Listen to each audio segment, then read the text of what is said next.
और फॉर्मेटिंग के वाले से हम लोगों ने कुछ पढ़ लिया HTML के बारे में। अब लिस्ट की तरफ आते हैं। ठीक है, आपको एक बात बताता चलूँ कि अगर आपने इस कोर्स को स्टार्ट किया है, ठीक है, तो फिनिश भी आपने करनी है। ठीक है, एक भी लेक्चर आपने मिस नहीं करने।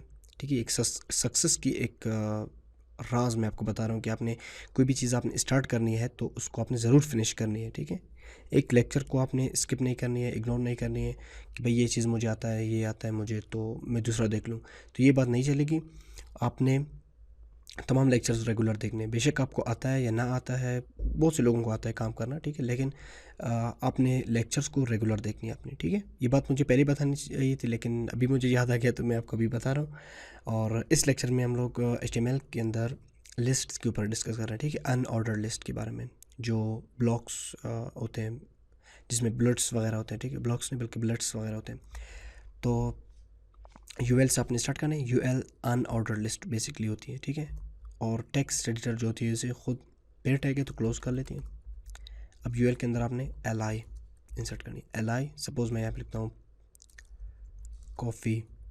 ठीक है, कॉफ़ी आइसक्रीम।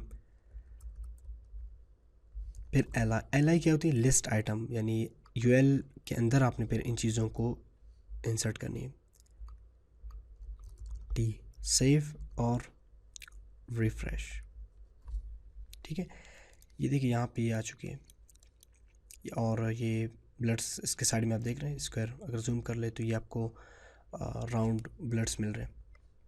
ये इनका आप टाइप यहाँ से चेंज कर सकते हैं। ठीक है, वो फिर मैं आपको नेक्स्ट जो ऑर्डर लिस्ट होगी उनमें मैं आपको बता दूंगा। ठीक है, फिर ये आपका एक चैलेंज होगा कि आप इसमें चेंज कैसे कर सकते हैं। ठीक है, यानी इसके भी अपने कुछ ब्लड से ये चेंज हो सकते हैं, सपोज़ डिस्क में या स्क्वायर में चेंज हो सकते हैं। ठीक है, अब मैं आपको एक और बात बताने चलूँ कि आप लिस्ट के अंदर भी फॉर्मेटिंग कर सकते हैं। कैसे फॉर्मेटिंग आप कर सकते हैं? सपोज़ आपने ये जो कॉफ़ी है इसको आपने बोल्ड करना है तो आप ये कर सकते हैं, स्ट्रॉन्ग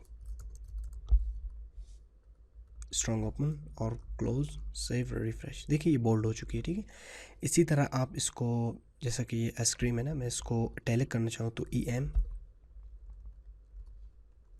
सेव, रिफ्रेश। ठीक है, टैलिक हो गई है। और इसको मैं अंडरलाइन करना चाहता हूँ तो INS ओपन और क्लोज। ठीक है, फॉर्मेटिंग भी आप इनमें कर सकते हैं। और इसके अलावा DEL डिलीटेड के लिए यूज़ होती है।